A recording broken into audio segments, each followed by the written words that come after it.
I know, Uzi. Supposed to say it before I press the button and then I say it afterward. Alright, welcome back to the Supernatural Retrospective. We're talking about Season 3. No, Season 1, Episode 3. There we go. Yeah, we jumped all the way to Season 3 after only 2 episodes of Season 1. Because that makes sense. Season 1, Episode 3. Dead in the water. Dead in the water. Shark in the water.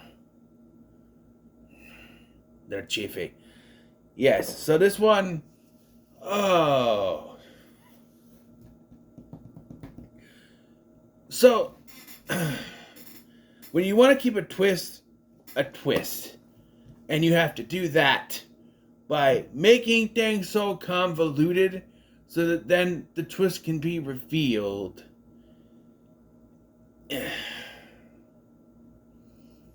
Because they go a certain way and make you think one thing, and then they reveal, actually, this is what's going on. But it's also connected in some way. I'm trying to do this without spoiling. But now it's connected another way, where it's like, oh, this is this. But now, oh, it's not just that. No, it's also this. When they could have just been up front with it. We'll get to it. So we start off at this house by the lake. And we see a teenage girl who we find out later her name is Sophie Carlton. She goes swimming, but she don't come back up. Nope. And that's... So these early episodes have a thing where the Supernatural logo pops up. I'm sorry I'm always messing with these, but it always seems crooked to me. I have OCD, so I have to be perfect. Okay. These early episodes have a thing where the opening Supernatural thing pops up, you know, and then we go to our pre-title sequence, and it goes to the episode. I think they realized we have to do pre-title sequence, credit thing, and then they do eventually change it to that. It works better, but these ones, you get the stinger, and it just goes in the episode, and you're thinking, well, we need something there. So Sam and Dean are on the road. They're at a diner. I do like this because there's this the waitress is like, "Can I get you anything else?" And Dean just looks up and goes. Sam's like, "No, we'll just take the bill." He's like, "We can't have fun." He points at the waitress. That's fun. But so they find it in a newspaper. That's how old school this is. They use newspapers to find out about Sophie Carlton's death, and they go to this small town, pretending to be federal wildlife marshals. And I think this is the first time they actually use cover names. Is it this one? There's agents Ford and Hamill with federal wildlife marshals. Ford and Hamill. Mm-hmm. But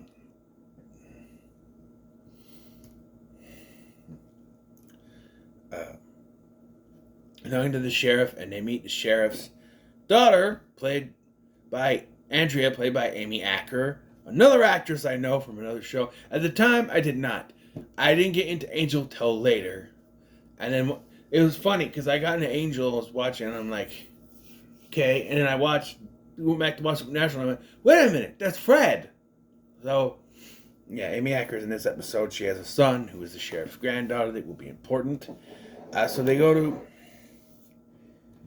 they talk to Will Carlton, the son of Bill Carlton, brother of Sophie Carlton. And what happened. And it's like, is there a way she could just drown? No, she was like a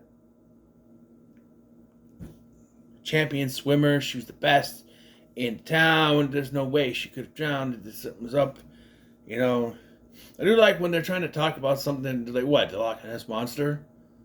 Yeah, right, that would be stupid. They do kind of consider it, but it's not Nessie. That's only in Scotland. That's where she roams.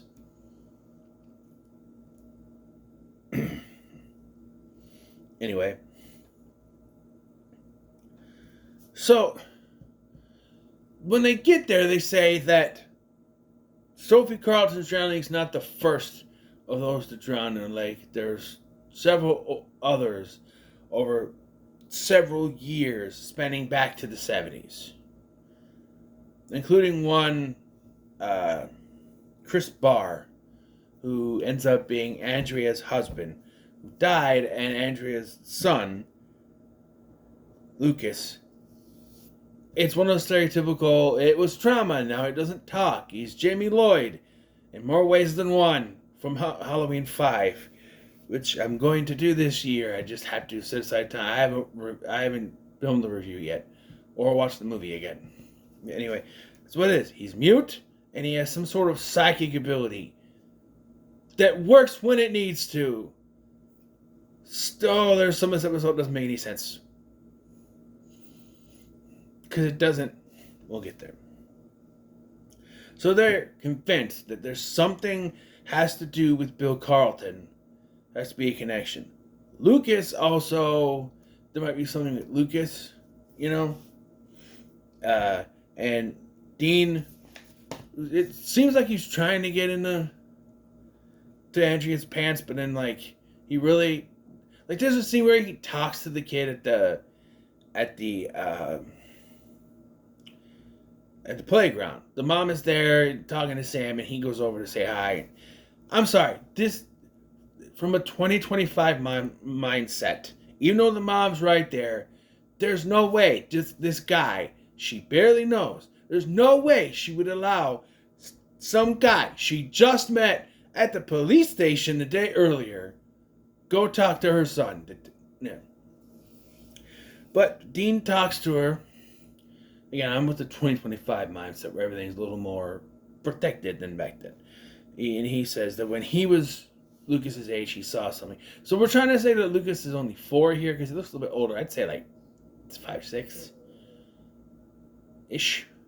He saw something, and he was scared too. So he understands what it is. So he's like, maybe you don't have to say anything to me. Maybe you just draw me a picture. So he gives him a picture of a house, which he doesn't understand at first. But then they find out that Will Carlton is that he drowns in the sink.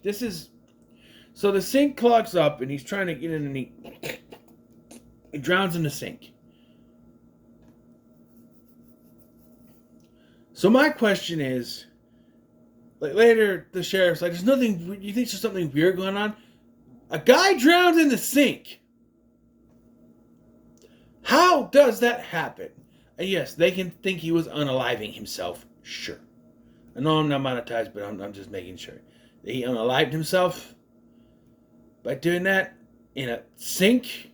Don't you think you just, do it in the bathtub or... I don't know.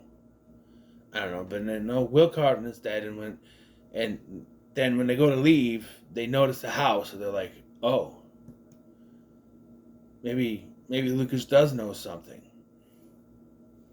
And they go to talk to him, and again, Dean has to have a little conversation with him, and I like this scene because you have the way they frame this. You have Dean talking to Lucas in their center frame, but in the background, blurry but still present, are Sam and Andrea. This is where Dean reveals, when I was your age, I saw something bad happen to my mom. It scared me, But I always thought my mom, she wanted me to be brave, and I think your dad, I think he'd want you to be brave too.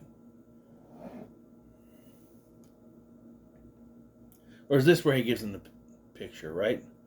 No, that was then. I think he gives him another one. It's the house with the church thing. So they go to talk to this house with the church, this lady. And that's where we revealed that there was a little boy named Peter. I remember his last name. That drowned in a lake. We find out that he has a connection to Bill Carlton. There's a picture of them as kids.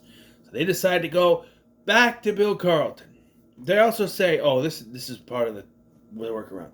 Like, oh, by the way, Chris Barr, Andrea's husband, Bill Carlton's godson. Which, when you find out this twist, you wonder why they had to throw that in there. What? So Bill Carlton has given himself up to this, and he's, for some reason, on a boat in the lake. And when Sam Dean tries to stop him, it doesn't work, and he gets flung in, he's gone. And then, as Andrea and Lucas are already at the police station when they walk in with the sheriff, and Lucas starts acting very, very strange, very scared. But this is what they're ready to leave town. They're like, oh, it's all the Bill Carlton, it's over. That's the connection. So they're driving, and Dean can't keep going. He's like, there's something going on. There's something with that kid. I got to make sure he's okay. Good thing he had that instinct. I do like how Sam's like, who are you and what did you do with my brother? And he's getting, shut up. You know, that thing. Yeah, brotherly bond. So they're good as brothers. But yeah. So then this woman takes the most inconceivable bath. So she, hold on, get an itch. She's in a bathtub. She's running the water. It's pretty much full. Yet she's just laying there with the water running in the bathtub. Put her feet up, all that. And I'm like, again, this is convoluted. Because you got to have the water running for this ghost to come after her, right? I get that. So why can't you have it where the water is lower? I understand there's the whole thing of you can't see the goods, right? And by the way, they do a good job of covering it up. I know she probably got pasties and that skin color underwear stuff on, like they did with Megan Fox in Jennifer's Body. But yeah, they do a good job of covering it. It's like, you know, they really covered it's like, you think, oh, she's in the bathtub, but they're able to, you know. But yeah, it's just filling up, and it's pretty much full. We gotta have this water grab her, sneak her under, and then Lucas is pounding on the door.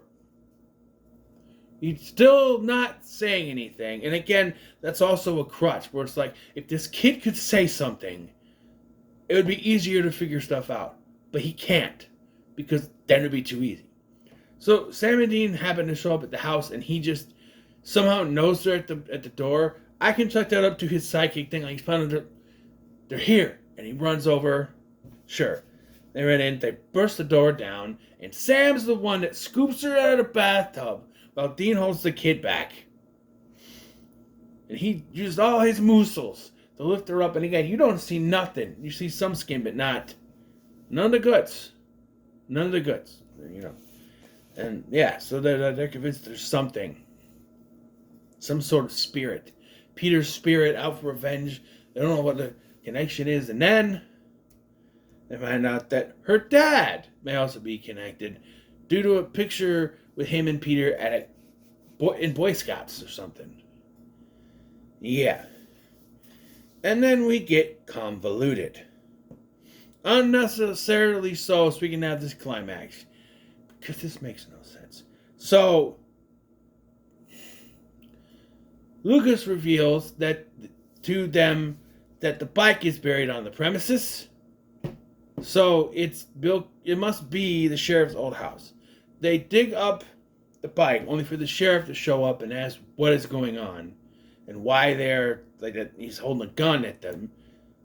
Andrea sees this and goes out to confront her dad, and this is where we get the revelation that yes, they accidentally killed Peter. He was the smallest, so they picked on him. And as part of their bullying, they held his head under water. I'm sorry, that's not bullying, that's attempted fucking murder. And in this circumstance, it is fucking murder. I've seen bullying, I've been the target of bullying. Even bullies would say, that's too far. Bullies are not there to kill you. They want to hurt you. Sure, they'll kick you in the nuts, smack you upside the head, but they won't try to kill you. They're not that psychotic. Well, most of them are not that psychotic. They'll push you around. They'll put dog shit in your face or something. They don't drown you. Come on. They'll push you in the water with your clothes on. They'll do that. They won't hold you under. No, but he died, and because they let the body go, there's no way to salt and burn it. Oh, by the way, I should say this thing is speeding up because the dam's going to break, and the lake's going to go. And the town, too, maybe? It's kind of confusing. During all of this, though, Lucas has somehow made his way down to the dock, and one of his little army figures has fallen into the water. What? We have established that this kid has a psychic connection with this spirit. And he just walked out there because he heard a spirit's voice going, "Come play with me," which is what the mom also heard. This makes no sense. The only reason this happens is so the sheriff sacrifices himself to save Lucas. But it makes no sense that Lucas would just walk out. He knows the danger. He has seen this. No. He has these psychic powers. It makes no sense that he would just go out there. Makes no sense. This kid's not stupid. I digress.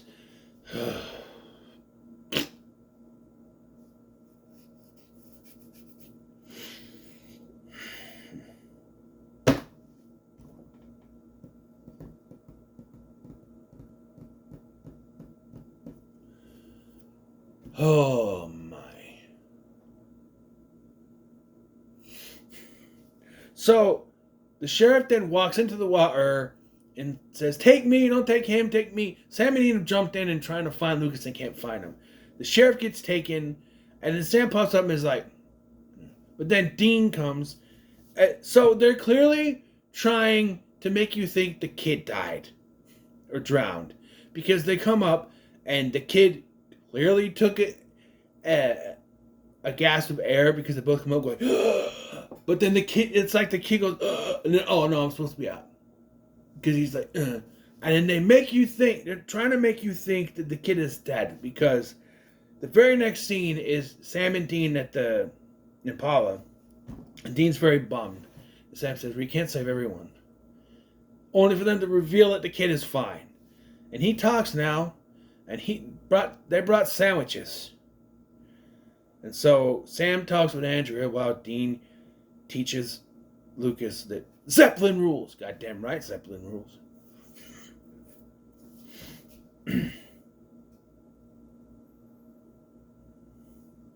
Name me one Zeppelin song. No, that's Def Leppard.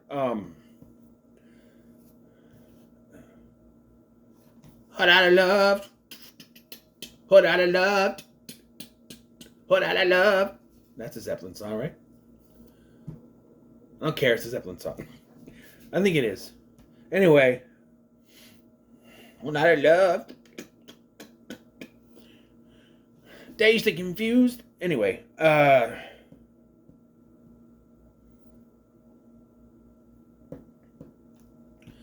So they say their goodbyes. Andrea kisses Dean. I guess he's good with kids. I don't know.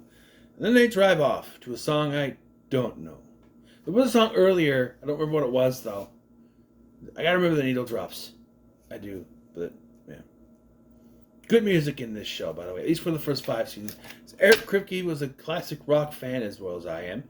This show really got me into classic rock. I was always kind of a fan, but this show solidified, hey, you got some good stuff, like Zeppelin and AC/DC, and you'll see stuff like Blue Oyster Cult and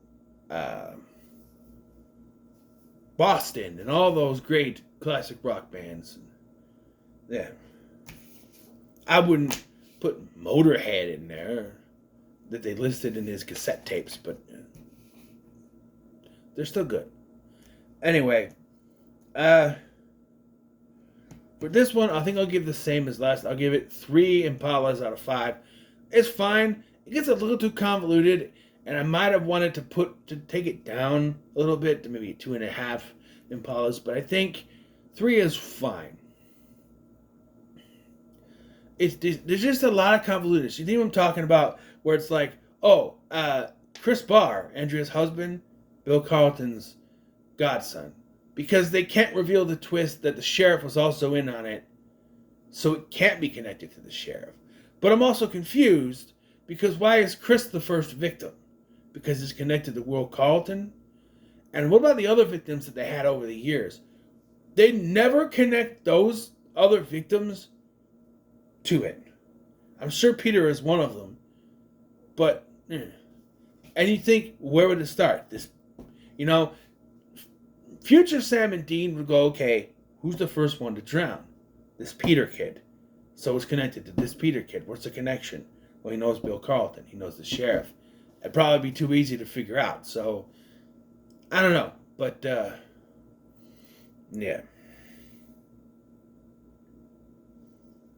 But yeah, I'll stick with 3 Impalas out of 5. I think it works.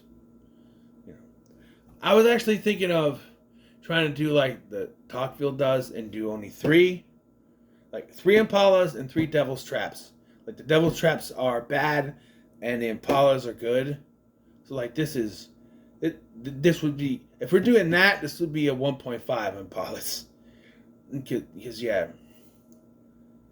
And in the middle is like a heater or something, right?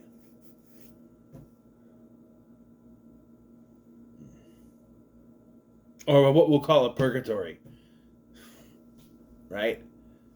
Yeah, that works. We'll give it a purgatory. Yeah. I think I like that, actually. So we're going to change that, right? Retroactively, we're going to change that. So the pilot would be a 2.5 Impalas out of 3, right? 2.5 Impalas out of 3.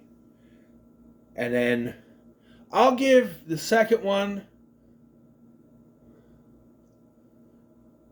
I'll give it 2 Impalas because it wasn't bad. And then this one, I'll give a 1.5 Impalas out of 3. 1.5 Impalas out of 3. If we're doing that, I'm trying to think.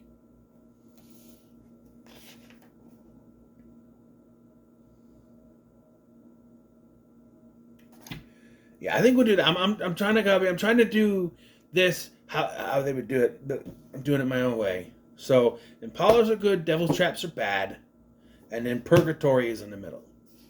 Okay. So far we're not bad.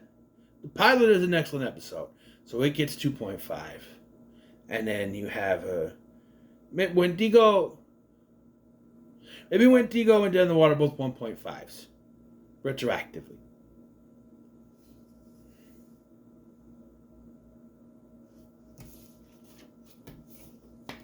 But yeah, so what are your thoughts on this episode? Leave a comment, so much like, share, and subscribe. Thank you for watching. I'm Sky, and I'll see you in the next one.